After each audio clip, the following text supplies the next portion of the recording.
Каддафи сдали свои.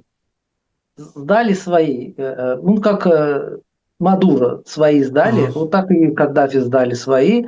В общем-то, эта государственная система была основана на трайбах, да, Мгм. на подчинении, даже не подчинении, на доверии трайбов, да, будем так говорить. Каждый трайб имел свою долю в государственном пироге.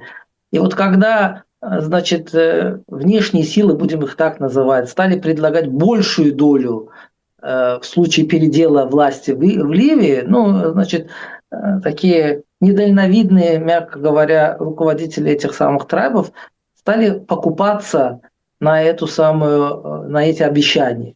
И стали, в общем, сдавать этого самого Каддафи.